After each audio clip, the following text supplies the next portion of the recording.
She showed me the way. There were voices.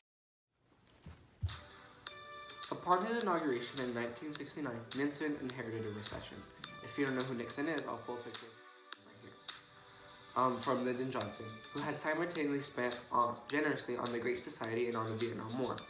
Congress, despite some protests, went along with Nixon and continued to fund the war and increase social welfare and spending.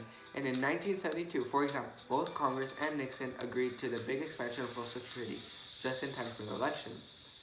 Nixon's defects were also making dollar holders abroad nervous. There was a run for the dollar, which many foreigners and Americans thought were overvalued. Soon they were proved right. In 1971, Nixon broke the last link to gold, turning the American dollar into a fiat currency. The dollar was devalued, and millions of foreigners holding dollars, including Arab oil barons with tens of millions of petrodollars, saw the value of the dollar slashed. In the winters of 1972 and 73, Burns began to worry about inflation. In 1973, inflation more than doubled to 8.8%. Later in the decade, it would go to 12%. By 1980, inflation was at a big 14%.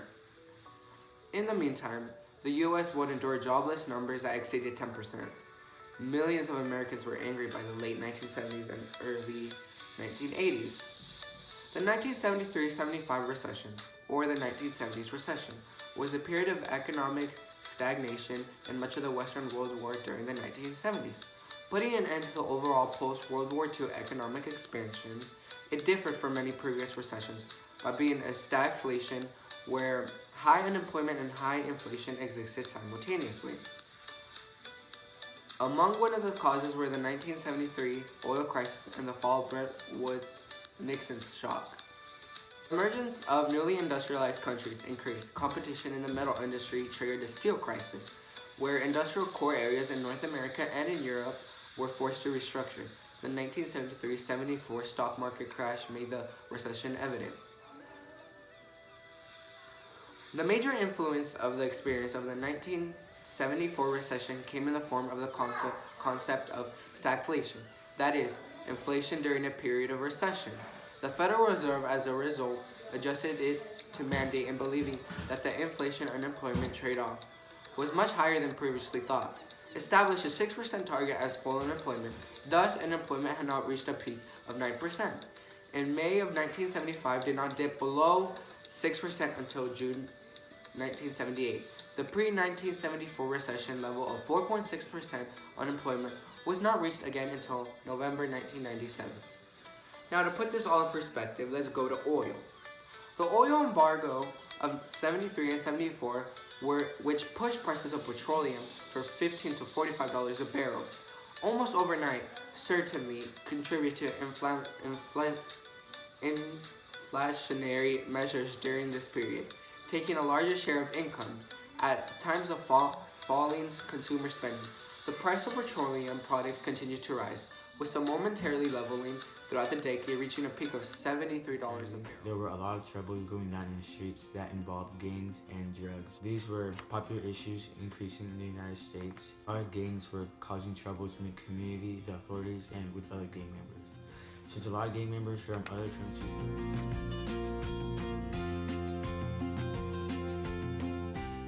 gang were starting to create was because of the reasons that people were migrating to the United States because of issues in their own countries. This started a lot of issues because they had different beliefs in like how things should be run. So a lot of gangs were just in the streets, such as like shootings and starting gangs just created a big issue. And with a lot of gangs, this also involved drugs.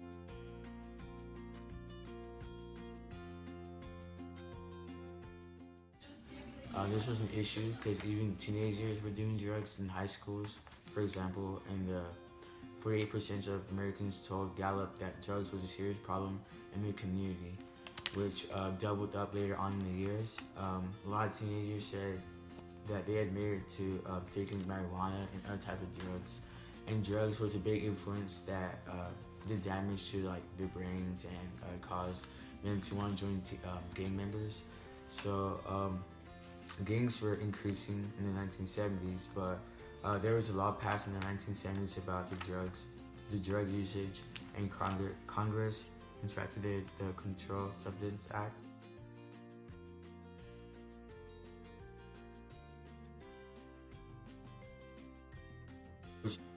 Which tried to decrease the amount of drugs that was used. So this law didn't really work as much because drugs were still popular even to this day. People were like sneaking in, and that's where like drug dealers were being popular and doing business behind people's backs. And well, gangs and drugs was one of the big issues back in the 1970s, causing many problems in the United States, and it just started to getting even worse and worse.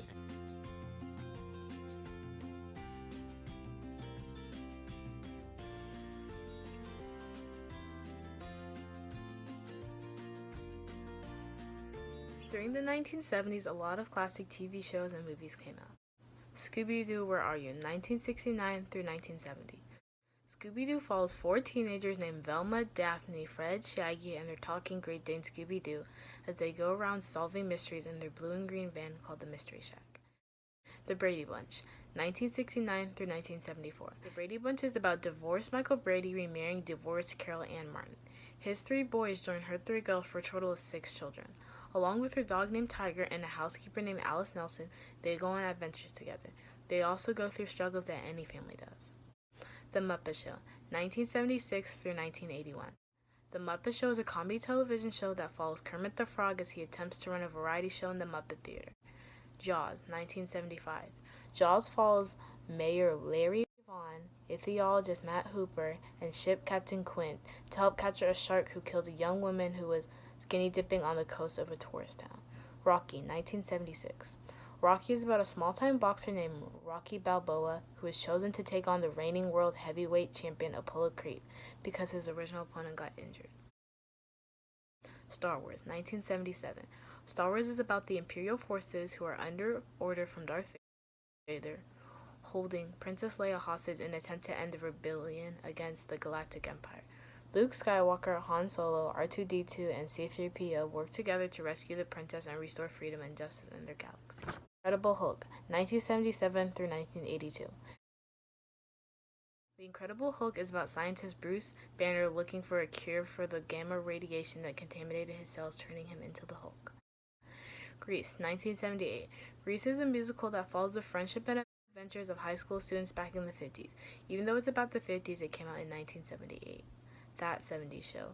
That 70s Show follows 17-year-old Eric Foreman and his friends as they grew up together in the 1970s. This show is about the 70s, although it came out in 1998.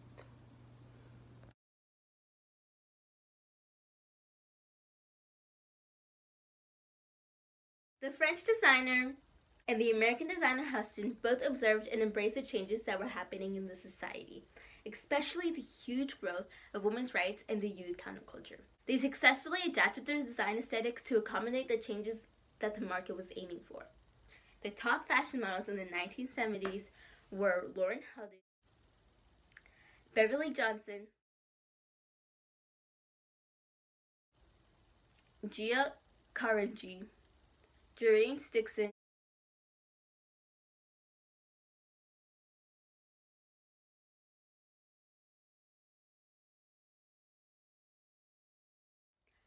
Jerry Hall, and Eamon.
The early 1970s fashion included tie-dye t-shirts, Hungarian blouses, pouches, capes, and military surplus clothing. Bottom attire for women during this time included bell-bottoms, gouges, frayed jeans, midi skirts, and ankle-length maxi dresses. New technologies brought advances to reduction through mass production, higher efficiency, and generating higher standards and uniformity. Generally, the most famous fashion in the mid and late 1970s for both genders was that of the tight on top and loose at the bottom. The 1970s also saw the birth of indifferent. So, technically, it's safe to say that the 1970s fashion was the best fashion.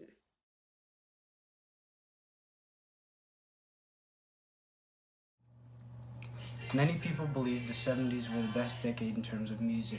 In the 70s, many different things were happening, such as the Vietnam War or the racial tensions still being a problem. These topics had a very big impact on the music in the 70s.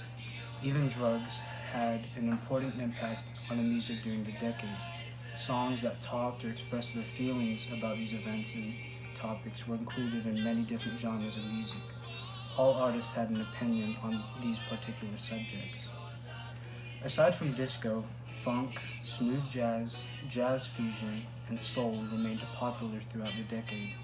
It is this influx of popular music that transformed into rock and roll during the early 1970s. Rock music played an important part in the Western musical scene, with punk rock thriving throughout the mid to late 1970s. Other subgenres of rock, mainly glam rock, hard rock, progressive, art rock, and heavy metal, achieved various amounts of success. Other genres, such as reggae, were innovative throughout this decade and grew a significant following.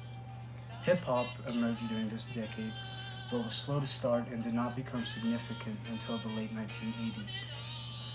Many may think about disco music when they think of 70s music, but many of the most well-known rock bands, such as Pink Floyd, Led Zeppelin, Lynyrd Skynyrd, the Eagles, and Queen, came from the 70s. There are also individual artists that shine by themselves, such as Elton John, Bruce Springsteen, or David Bowie. These artists by themselves were iconic and made a huge impact in shaping the general idea of 70s music as a whole. These bands and artists blew up and would draw hundreds and thousands of people to fill stadiums.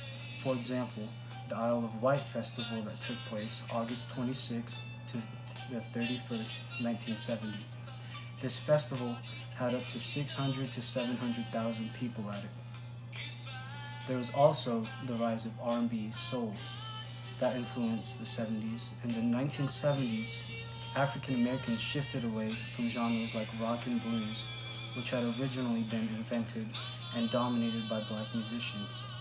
While blues performers like B.B. King and Albert King remained successful, they changed to mostly white audiences. Soul, R&B, and funk became the predominant music style among black artists and audiences. Artists from this genre include people such as Stevie Wonder, Al Green, and James Brown. During the 1960s and 70s, disco music became popular internationally. Disco music is meant to be danced or to entice listeners to get up and dance. Popular disco artists include the Bee Gees, Grace Jones, and Diana Ross. Disco in the 70s was a reaction against the rock genre that was popular at the time. To freely dance was an important part of disco culture. Now, iconic dances that come from the disco movement include the YMCA, the hustle, and the bump.